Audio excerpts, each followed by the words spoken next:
Hey yo, welcome to our channel today. My brother ransacked my room, it cost him a job, prevented him from sleeping, and jacked up his phone bill.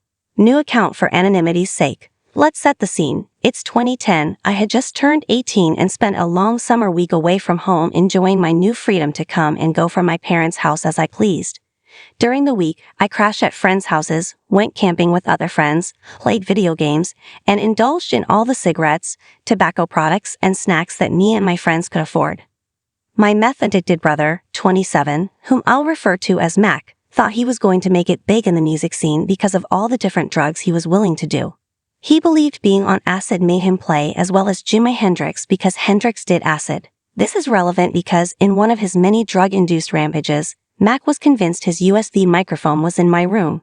So Mack knocked on the door while I was away, convinced my dad that he was recording in my room and left it there. It was never in there. He was never there. My dad was so wrapped around Mack's manipulative finger that he never questioned anything he did. I kept careful inventory of my room because my parents and siblings would steal from me all the time and try to use my bedroom as a storage room for all sorts of things. Thinking back, his excuse was likely just to steal from me like the rest of my family did. Mack goes into my room, tosses the place like a movie scene during one of his notorious benders. He flips the mattress, empties out every dresser drawer onto the floor. Nothing was left the way I had left it. After all was said and done, I had to spend 3 days cleaning and reorganizing my room because of how badly this tweaker destroyed everything of mine. Things were broken, clothes everywhere, bins and boxes dumped on the floor. It was like a tornado had rampaged through a trailer park in Iowa. My dad had heard all of this going on and did nothing. I showed my dad the mess. Dad just shrugged at me and said, "He's in his 20s, what do you expect me to do? How about stop his strung-out ass from tossing the place? How about at least calling him to have him clean up his mess?" I replied. He practically ignored me and before walking off said, he was looking for his microphone and you need to just deal with it.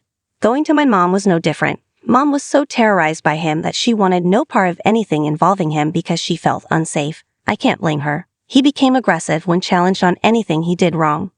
Realizing nothing was going to be done by my parents and this was no matter to call the police over since Dad let him into the house, I did exactly what my dad said and dealt with it. I tried to be diplomatic at first and asked him to come clean up my room. He laughed, made fun of me, and said, I needed my microphone. I asked if he found it. I knew he didn't because I knew where it was. Over in my dad's garage, he never answered. I scooped up the microphone to hide it even better, stuffed it into the rafters of an old shed on the outskirts of the property, inside a large PVC pipe stacked up with other pipes. It's where he went to smoke his meth sometimes, so I knew he wouldn't be looking for it there due to the paranoia of being caught by any of us. I gave Mack one final warning text to clean it up or else. He again made fun of me, crybaby bitch. How difficult is it to clean your own room? You're just a lazy piece of shit. The last one really torqued me because he was a thief and did everything he could to get out of work. Later that night, I decided to do my best Tom Petty impression. I left my parents' house to sit around a campfire at a friend's house. I waited until I left because then Matt couldn't find me, neither could my dad. I knew my dad was going to send for him and defend him yet again. I waited until Mac would have been nice and comfortable at home. I lit my first cigarette of the night and promised myself that nothing would stop my ensuing plan until I smoked the whole pack. I had recently learned how to SMS bomb. At the time, you could add the same contact into your SMS app multiple times for a group chat. I believe it was up to 30 on the phone I had. For every one SNS/MNS I sent him, he received 30 in total. I spent hours sending messages to Mac. If I had a cigarette in my mouth, I was text bombing him. I spent from 9 p.m. until 4 a.m. sending Mac thousands upon thousands of text and picture messages. I have now dropped a Hiroshima-sized text bomb on the fancy BlackBerry he was so proud of buying a week or two before this.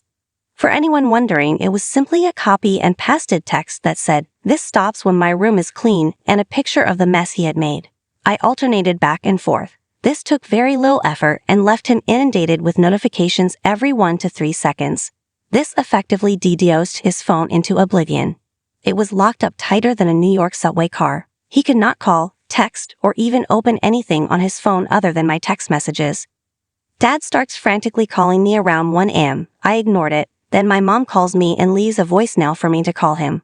Worried it's an emergency, I call Dad back. Dad picks up the phone, screaming at me, his phone is locked up and he can't use it. You need to stop this right fucking now. I replied, he needs to go and clean up the mess he made of my room right fucking now, or just deal with it like I have to. The argument continues for a while longer, the entire time he's defending Mack tooth and nail. Eventually, I broke it to my dad that there was nothing I could do to stop the flow of messages and notifications. He hung up and never brought it up again. After the smoke had cleared, pun intended, I found out Mack had his BlackBerry locked up for 10 days. He wasn't able to respond to a job offer and wasn't smart enough to leave an alternate contact means. The job went to someone else by the time Mack was able to return their call. He was still going to be stuck at the job he loathed for a while longer. His phone plan had a monthly SNS/NNS and data limit that I absolutely destroyed.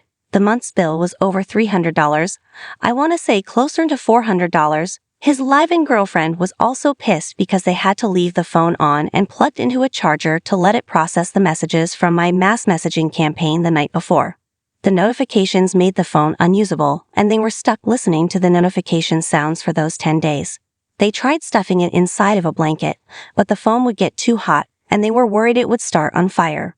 On the counter, plugged into an outlet it sat, keeping them awake and annoyed constantly. Another 2 months rolled past, and I finally decided he could have his microphone back, kind of. I took it out of hiding and stuffed it in his keyboard box, which was also stored at my parents' house. He found it there not too long after and never even apologized for what he did. Not that I ever expected him to. He even bragged about finally finding it. He never went into my room again without my permission out of fear of his phone being locked up again. Update: the phone details. Wow, this makes me feel old. At the time, texting cost people to send and receive. I had one of the very first unlimited texting plans because I spent a stupid amount of money on a T-Mobile sidekick to be able to get that perk. So once the deluge of messages surpassed his text/data limit on the BlackBerry, it cost him more and more penalty charges as he received SMS and MNS messages. How it remained locked up was the fact it couldn't be used due to me overloading the phone itself with messages. The best way I can describe this in more general terms is that the same would happen if you were to try sending a 10,000-page Word document to a home-grade printer, and you were forced to let it print all 10,000 pages before you could print anything else, even if you unplugged it and plugged it back in. Thank you for joining our journey. If you enjoyed the story, give it a thumbs up, share it with friends, and subscribe for more. Your support means the world to us. Stay tuned for more captivating stories and insights. Thank you and happy exploring.